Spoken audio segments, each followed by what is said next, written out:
We'd like to welcome at this time Hunter Dickinson of the Michigan Wolverines. Hunter, congratulations and welcome to the Elite Eight.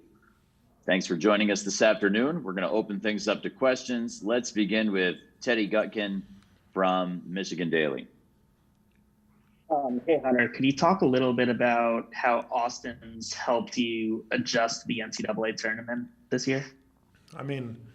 Austin's, he's helped me throughout the entire season.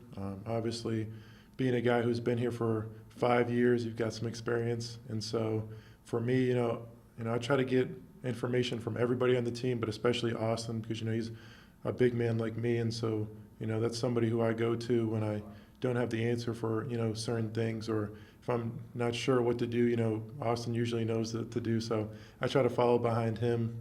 In the tournament, it's new for a lot of people on this team. We have a lot of people who haven't played in the NCAA tournament yet. Me, Shandi, Mike, Terrence. And so, it's for us, it's a great experience and something that, we look forward to for our entire lives. And, for guys like Austin, Zay, Eli, guys who've been here before, it's great for us to have those guys to, rely on and ask questions. Let's make a move toward Dylan Jesperson. Dylan, your outlet, and then your question. Hi, Dylan Jesperson, TV Sports. I've seen Tiger Campbell play a similar role to Mike Smith. Have you seen anything on film that you see something similar in their game and how that matchup's going to play out? Yeah, those are two, feisty guards, I would say. I like my point guard, Mike Smith. Tiger Campbell, he's obviously a good point guard.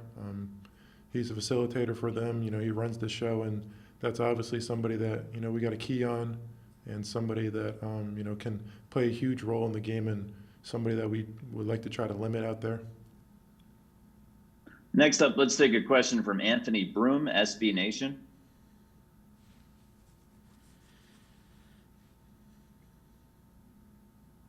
Anthony, can you unmute yourself? Yeah, I didn't ask a question. Okay, your hand is up, my man, so we wanted to give you an opportunity. Let's go then to Zach Shaw from 24/7 Sports. Hunter, you mentioned you, Shandi, Mike, Franz, you guys haven't played in the NCAA tournament before. What has been the key to not letting the moment or the pressure get to you guys or how you play? I think we've all played in big games throughout our lives. So, obviously the NCAA tournament is a entirely different beast in itself. It's crazy how, important this tournament is. It's really win or go home, and, there's only one winner at the end of this stuff. And so for us, it's been a great experience. But I think, especially Mike and Shandi, those guys are the elder statesmen on the team. They've played in, battles that a lot of players don't get to experience. And so for me and Franz, I think we've played in our fair share of big games. And so I think, that kind of experience prior has helped us a lot. It really helps me when I have guys surrounded around me who have been in it, guys like Eli and Zay. Those two guys are, really important for me because, I really look to them. They're very steady in key moments. And so, I look at them, for kind of guidance and just, what to do out there. Andrew Kahn is up next from Ann Arbor News, MLive.com. Thanks. Hey, Hunter. I know you guys are in your team bubble and then, the literal bubble, but I know you're watching games, you're on social media. I'm just wondering about like the mindset, of this team going against an 11 seed. Like, it just seemed like the talk for Florida State and LSU was like upset alert. And now I'm seeing a lot more of like, oh, Michigan's in the Final Four now. So I'm wondering if you guys are feeling that or what the thought is. That is funny how, once the tournament was set, all I saw on social media was how Michigan's going to get upset in the 8-9 game, how they're the number one seed who's probably the most likely to get upset. And now that we won a couple games, everybody's trying to jump on our bandwagon. But for us, especially me, I feel like we've been doubted the entire season. Coming into the season, we were picked to probably finish middle of the pack in the Big Ten. We were barely ranked in the top 25, and now we're a number one seed in the Elite Eight. hoping to get to the Final Four. I mean, it's funny how just everybody, once you win a couple games, everybody wants to act like, you're the best thing in the world. But I think we still want to carry that chip on our shoulder of being a team that, that's under the radar. And, we want to grind it out for 40 minutes every game and just try to, follow the game plan as close as we can and just try to get as many victories as we can. Thanks. Let's go to the Wall Street Journal next. Lainey Higgins. Hey there, Hunter. This is Lane Higgins from the Wall Street Journal. And I know that your team is starting to have some fans in the arenas and there's some noise and energy coming from that. But even so, how important is it for your bench and the energy they bring to really hype you guys up? And how much of an impact can that have on the game? And additionally, are there any of your teammates that have celebrations that you're particularly fond of? Yeah, no, our bench is special, man. I mean, I think it really started at the Maryland game.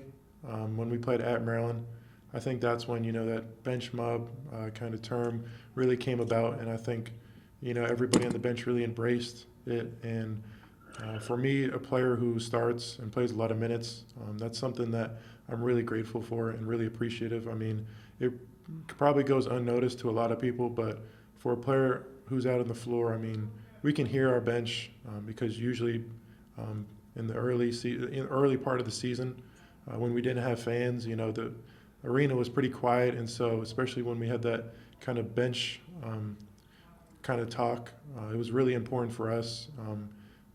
I really fed off it. I think, it's something that really doesn't get talked about enough is those guys on the bench because, they're sacrificing, it's easy, for them. They could obviously be out there pound that, they're not in the game. That's probably a natural instinct just because, you're on the team, you want to be out there. But for them to be able to sacrifice, show support to their teammates on the floor, it's something that me and the rest of the players on the floor, really appreciate out there.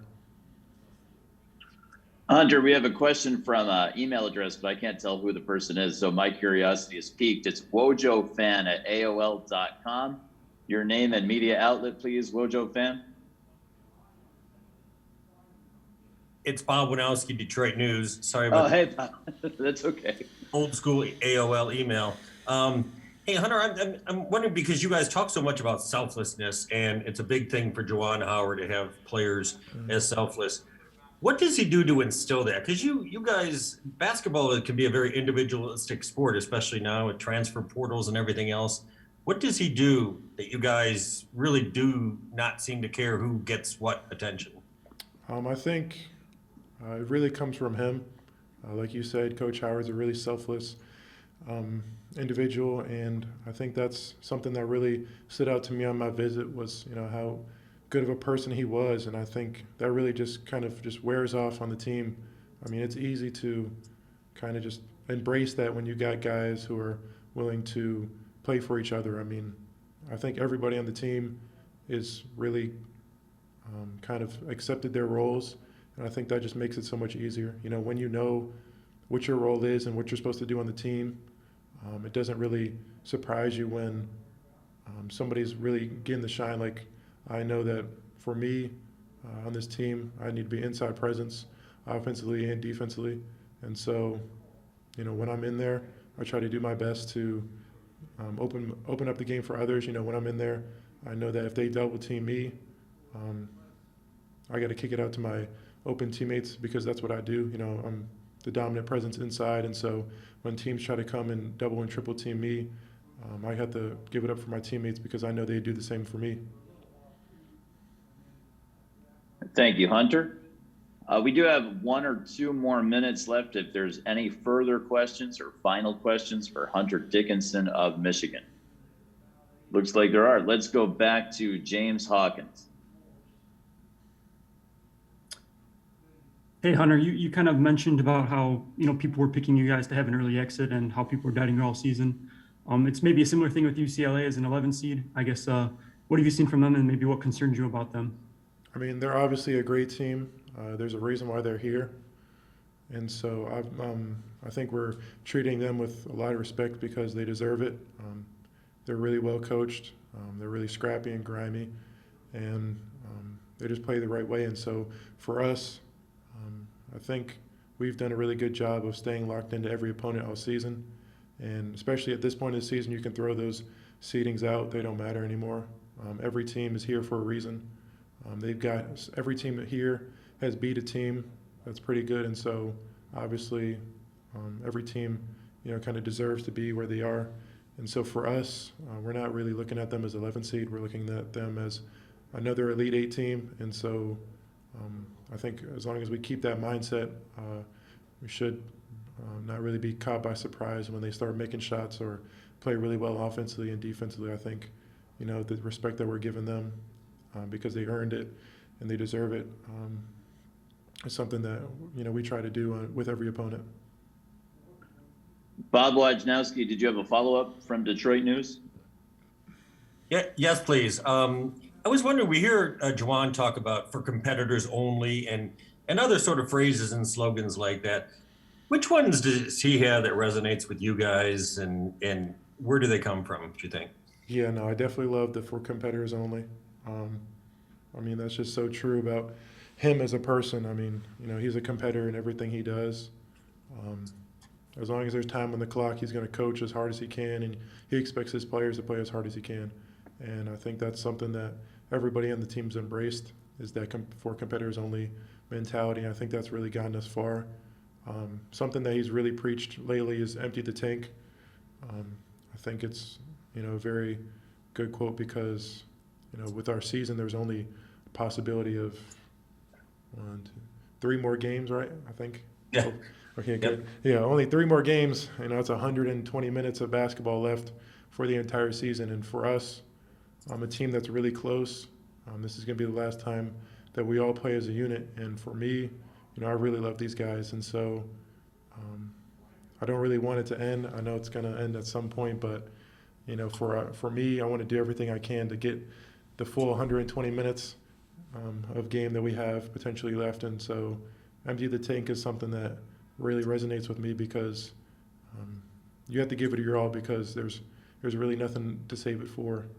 In about 2 weeks, the season will be over, and so you don't want to be at home just thinking what could have happened if I just played a little bit harder in this game or in this possession. I just want to leave it all out there on the floor. Andrew Kahn has a follow-up from the Ann Arbor News. Hunter, you will be taking the opening tip tomorrow night at 9:57 p.m. local time. I'm wondering if you've ever played a game that late, and if that causes any schedule changes. I don't know, your pregame nap gets pushed back or something like that. Yeah, no. The latest game that I ever played was AAU. We flew to Vegas. It was team takeover versus Compton Magic. We actually played Johnny Juzang, kid on UCLA. We played. The game started at like 10:30 West Coast time. So it's like 1:30 East Coast time, and we flew that day. We got in there at like noon. That was terrible. Oh my gosh, that was the worst experience. I did like 2 up and downs, and I was already gassed. But I think 10 o'clock. Other teams have had to play through it. We're not the only team that's had to play a 10 o'clock game this tournament, and so if other teams can do it, I don't see why we can't. Like we said, we're for competitors only. And so I think that's, we have that motto, so we got to live by it. If that means, taking an extra nap or drinking a cup of coffee before the game, so be it. But at 9:57, Michigan will be ready to play. Thanks. And let's wrap things up with Lane Higgins of the Wall Street Journal. Hunter, you and your teammates have been in Indianapolis longer than any other team that's still in the tournament. And, have you come up with any creative ways to pass the time now that you're quite used to the bubble life? Kind of fortunately, they kind of do keep us a little busy between like the film, the practices, the meetings, the food, everything. We really don't have that much time. It's kind of probably a little surprising to people. I think you just be in your hotel room all day, but no, we're pretty busy, but I think just hanging out with my teammates, I really love those guys. I really enjoy hanging out with everybody. There's not one person that I despise on the team or I don't like hanging out. So I can really go into anybody's room, and start a conversation. And I think that's what I do. Or usually I'll FaceTime somebody.